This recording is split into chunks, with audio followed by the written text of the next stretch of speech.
ಎಲ್ಲರಿಗೂ ನಮಸ್ಕಾರ. ನನ್ನ ಸೆಕೆಂಡ್ ವ್ಲಾಗ್ಗೆ ನಿಮಗೆ ಸ್ವಾಗತ. ಸೊ ಇಲ್ಲಿ ನೋಡಿ, ನಮ್ಮ ಮಾರ್ನಿಂಗ್ ವ್ಲಾಗನ್ನು ಮಾರ್ನಿಂಗ್ ವ್ಯೂ ಒಟ್ಟಿಗೆ ಸ್ಟಾರ್ಟ್ ಮಾಡ್ತಾ ಇದ್ದೀನಿ. ಇದೇ ಮಾರ್ನಿಂಗ್ ವ್ಯೂ. ಹೇಗಿದೆ ಹಳ್ಳಿ ವಾತಾವರಣ. ಇಲ್ಲಿ ನೋಡಿ, ಗುಡ್ಡಗಳೆಲ್ಲ ಚೆನ್ನಾಗಿ ಕಾಣಿಸ್ತಾ ಇದ್ದಾವೆ. ಇದು ನಮ್ಮಮ್ಮ ಮಾಡಿರೋ ಗಾರ್ಡನ್. ಇದರಲ್ಲಿ ಡಿಫ್ರೆಂಟ್ ಫ್ಲವರ್ಸ್ ಎಲ್ಲ ಇದ್ದಾವೆ. ಒಂದು ರೋಸಸ್ ಇದೆ. ರೋಸಸ್ಸಲ್ಲಿ ಡಿಫ್ರೆಂಟ್ ಕಲರ್ಸ್ ಇದ್ದಾವೆ. ರೆಡ್ ಇದೆ, ಮತ್ತು ರೋಸ್ ಕಲರ್ ಇದೆ, ಮತ್ತು ಕೇಸರಿ ಕಲರ್, ಆರೆಂಜ್ ಕಲರ್ ಇದೆ. ಮತ್ತು ದಾಸವಾಳದಲ್ಲಿ ಸ್ವಲ್ಪ ಡಿಫ್ರೆಂಟ್ ಆಗಿರೋ ದಾಸವಾಳ, ಎಲ್ಲೋ ದಾಸವಾಳ, ಮತ್ತು ಪಿಂಕ್ ಕಲರ್ ದಾಸವಾಳ. ಇಲ್ಲಿ ನೋಡಿ, ಪಿಂಕ್ ಕಲರ್ ದಾಸವಾಳ ಚೆನ್ನಾಗಿ ಕಾಣಿಸ್ತಾ ಇದೆ ಅಲ್ವಾ? ತುಂಬ ಲುಕ್ಕಾಗಿ ಕಾಣಿಸ್ತಾ ಇದೆ ನೋಡಿ. ಸೊ ನೆಕ್ಸ್ಟ್ ಹೀಗೆ ಅಮ್ಮ ಮತ್ತು ಮಕ್ಕಳಿಗೆ ಔಷಧಿ ಎಲ್ಲ ಮಾಡಲಿಕ್ಕೆ ತುಳಸಿ ಎಲೆ ಮತ್ತು ಈ ಸಾವಿರ ಸೊಂಬರ ಸೊಪ್ಪು ಅಂತ ಹೇಳ್ತಾರೆ, ಅದನ್ನೆಲ್ಲ ಮಾಡಿದ್ದಾರೆ. ಮಾರ್ನಿಂಗ್ ನನ್ನ ತಮ್ಮ ಕೇರಳಕ್ಕೆ ಹೊರಟಿದ್ದಾನೆ. ಸೊ ಅಲ್ಲಿ ನಮ್ಮ ಮನೆ ಹತ್ತಿರನೇ ಇವಾಗ ಟ್ರೈನ್ ಬರ್ತಾಯಿದೆ. ಸೊ ಅದು ವಿಡಿಯೋನ ಕ್ಯಾಚ್ ಮಾಡಿದೆ. ಸೊ ಮಾರ್ನಿಂಗ್ ಪಾಪ ನನ್ನ ತಮ್ಮ ಎದ್ದು ಸ್ವಲ್ಪ ಚಿಕನ್ ಕರಿ ಎಲ್ಲ ಮಾಡಿದ್ದಾನೆ. ಒಳ್ಳೆ ಕುಕ್ ಅವನು. ಚಪಾತಿ ಮತ್ತು ಕಾಳು ಪಲ್ಯ ಅವನ ವೈಫ್ ಮಾಡಿದ್ದು. ಮತ್ತು ಮಾರ್ನಿಂಗ್ ಹೋಗುವಾಗ ಪ್ರೇಯರ್ ಎಲ್ಲ ಮಾಡಿ, ಮತ್ತು ಅವ್ರ ಜರ್ನಿ ಎಲ್ಲ ಸರಿಯಾಗಿರಲಿ, ಆರಾಮಾಗಿರಲಿ ಅಂತ ಪ್ರೇಯರ್ ಮಾಡಿ ಎಲ್ಲ ನಾವು ಅವ್ರನ್ನ 6 ಗಂಟೆಗೆ ಅವರು ಹೊರಟರು. ಮತ್ತು ನನ್ನ ಮಗನಿಗೆ ಸ್ವಲ್ಪ ಹುಷಾರಿರಲಿಲ್ಲ, ಕೆಮ್ಮು ಮತ್ತು ಕೋಲ್ಡ್ ಎಲ್ಲ ಆಗಿತ್ತು. ಸೊ ಅದಕ್ಕೆ ಹಾಸ್ಪಿಟ್ಲಿಗೆಲ್ಲ ಹೋಗಲಿಕ್ಕೆ ರೆಡಿ ಮಾಡ್ಕೊಳ್ತಾ ಇದ್ದೆ. ಸೊ ಈಗ ಮಾರ್ನಿಂಗ್ ಹೀಗೆ ಆಡ್ತಾ ಇದ್ದ. ಮತ್ತು ನನಗೆ ಮತ್ತು ಅಮ್ಮನಿಗೆ ಸ್ವಲ್ಪ ಒಗ್ಗರಣೆ ಅವಲಕ್ಕಿ ಮಾಡುವಂತ ಹೊರಟೆ.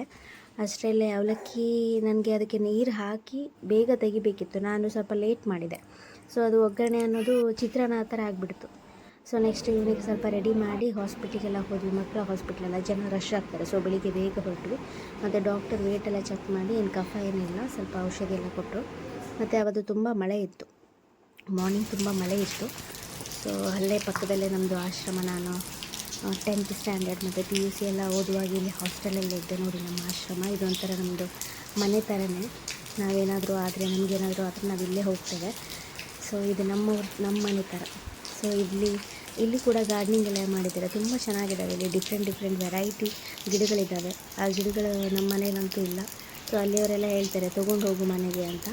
ಸೊ ಇದನ್ನೆಲ್ಲ ನಾನು ಫೋಟೋ ತೆಗೆದೆ ನಿಮಗೆ ತೋರಿಸ್ಲಿಕ್ಕೋಸ್ಕರ. ಹೇಗಿದೆ ಗಾರ್ಡನಿಂಗ್ ಎಲ್ಲ ನೋಡಿ. ಡಿಫ್ರೆಂಟ್ ಟೈಪ್ಸ್ ಆಫ್ ರೋಸಸ್ ಇಲ್ಲಿ ತುಂಬ ರೋಸಸ್ ಇದೆ, ಆದರೆ ಅದು ಇದು ಫ್ಲವರ್ ಆಗಿರಲಿಲ್ಲ.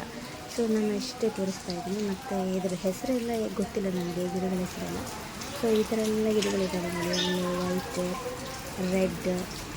ಸೊ ಈ ಥರ ಇದು ಕ್ರಿಸ್ಮಸ್ ಟ್ರೀ, ನಿಮಗೆಲ್ಲ ಗೊತ್ತಿಲ್ಲ. ಸೊ ನಾವು ನೆಕ್ಸ್ಟ್ ಇದೆಲ್ಲ ಮುಗಿಸಿ ಸೀದಾ ಜ್ಯುವೆಲ್ಲರಿ ಶಾಪ್ಗೆ ಹೋದ್ವಿ.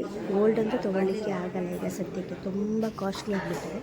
ಸೊ ನಾವು ಬೆಳ್ಳಿ ತೊಗೊಂಡ್ವಿ. ಮಗುಗೆ ಒಂದು ಸೊಂಟದ ಚೈನ್ ಬೇಕಿತ್ತು. ಸೊ ಹಾಗೆ ಮಗುಗೆ ಒಂದು ಸೊಂಟದ ಚೈನ್ ಎಲ್ಲ ಸೆಲೆಕ್ಟ್ ಮಾಡಿದ್ವಿ. ನಮ್ಮ ಸಿಸ್ಟರ್ ಜೊತೆ ಹೋದ್ವಿ. ಸೊ ಇದನ್ನು ಸೆಲೆಕ್ಟ್ ಮಾಡಿದ್ವಿ ನೋಡಿ. ನೆಕ್ಸ್ಟ್ ನಮಗೆ ಸ್ವಲ್ಪ ಹಸುವಾಗಿತ್ತು. ಹೋಟೆಲ್ಗೆಲ್ಲ ಹೋಗಿ ಒಂದು ಮಸಾಲೆ ದೋಸೆ ಎಲ್ಲ ತಿಂದ್ವಿ. ಅಷ್ಟೊಂದೇನು ಚೆನ್ನಾಗಿರಲಿಲ್ಲ, ಓಕೆ ಇತ್ತು. ಸೊ ನೆಕ್ಸ್ಟ್ ಅಲ್ಲಿಂದ ಬೇಕ್ರಿಗೆಲ್ಲ ಹೋಗಿ ಒಂದು ಸ್ವಲ್ಪ ಸ್ವೀಟ್ಸ್ ಎಲ್ಲ ತೊಗೊಂಡು ನೆಕ್ಸ್ಟ್ ಮನೆಗೆ ಹೋದ್ವಿ. ಸ್ವಲ್ಪ ಆ್ಯಪಲ್ ಎಲ್ಲ ಕಟ್ ಮಾಡಿ ತಿಂದು ಮಧ್ಯಾಹ್ನ ಊಟಕ್ಕೆ ರೈಸ್, ಟೊಮೆಟೊ ಕರಿ ಮತ್ತು ಫಿಶ್ ಫ್ರೈ ಎಲ್ಲ ಇತ್ತು. ಮತ್ತು ಈವ್ನಿಂಗ್ ಆದರೆ ಪಕ್ಕದ ಮನೆ ಹುಡುಗಿ ಸ್ವಲ್ಪ ಮಗುನ ಆಟ ಆಡಿಸ್ಲಿಕ್ಕೆ ಬಂದಳು. ಸೊ ಹೀಗೆ ದಿನ ಒಂದೊಂದು ಮಕ್ಕಳು ಬಂದರೆ ಮಗು ನೋಡ್ಕೊಳ್ಳಿಕ್ಕೆ ನಮಗೂ ಖುಷಿ ಆಗ್ತದೆ, ತಾಯಂದಿರಿಗೆ. ಸೊ ಇದೆ. ಮತ್ತು ಈವ್ನಿಂಗ್ ಸ್ವಲ್ಪ ನಮಗೋಸ್ಕರ ಬೆಂಡೆಕಾಯಿ ಪಲ್ಯ ಮಾಡುವ ಅಂತ ಹೊರಟೆ. ಈ ಬೆಂಡೆಕಾಯಿ ನೋಡಿ, ಇದು ಊರು ಬೆಂಡೆಕಾಯಿ ಅಂತ ಹೇಳ್ತಾರೆ ಈ ಕಡೆ ನಮ್ಮ ಅಂಕೋಲಾ ಸೈಡು. ಇದು ಸ್ಟಾರ್ಟಿಂಗಲ್ಲಿ ತುಂಬ ಕಾಸ್ಟ್ಲಿ ಇತ್ತು. ಒಂದು 100 ರೂಪಾಯಿಗೆ 20 ಆ ಥರ ಸಿಕ್ತಿತ್ತು. ಇವಾಗ ಪರವಾಗಿಲ್ಲ. ಇದನ್ನು ನಾನು ಚೆನ್ನಾಗಿ ಕಟ್ ಮಾಡಿ ಫ್ರೈ ಎಲ್ಲ ಮಾಡಿ ಒಗ್ಗರಣೆ ರೆಡಿ ಮಾಡಿದೆ. ಸೊ ಇದನ್ನೆಲ್ಲ ರೆಡಿ ಮಾಡಿ, ಸೊ ನೆಕ್ಸ್ಟ್ ಇದ್ರದ್ದು ಫೈನಲ್ ಲುಕ್ ಈ ಥರ ಬಂತು ನೋಡಿ, ಬೆಂಡೆಕಾಯಿ ಪಲ್ಯ. ಸೊ ರಾತ್ರಿ ಊಟಕ್ಕೆ ಬೆಂಡೆಕಾಯಿ ಪಲ್ಯ, ರೋಟಿ ಮತ್ತು ಶೇಂಗಾ ಚಟ್ನಿ ಎಲ್ಲ ಇತ್ತು. ಇದನ್ನು ಊಟ ಮಾಡಿ ಮಗುವಿಗೆ ಸಿರಪ್ ಎಲ್ಲ ಹಾಕಿ ಮಲಗಿಸಿದೆ. ಸೊ ಇವತ್ತಿನ ಡೇ ಮುಗೀತು. ಸೊ ನಿಮಗೆ ವಿಡಿಯೋ ಇಷ್ಟ ಆದರೆ ಲೈಕ್ ಮಾಡಿ, ಶೇರ್ ಮಾಡಿ. ಮತ್ತು ನಮ್ಮ ಚಾನಲನ್ನು ಫಸ್ಟ್ ಟೈಮ್ ನೋಡ್ತಾ ಇದ್ದರೆ please subscribe my channel. Thank you for watching. ಧನ್ಯವಾದಗಳು ಎಲ್ಲರಿಗೂ.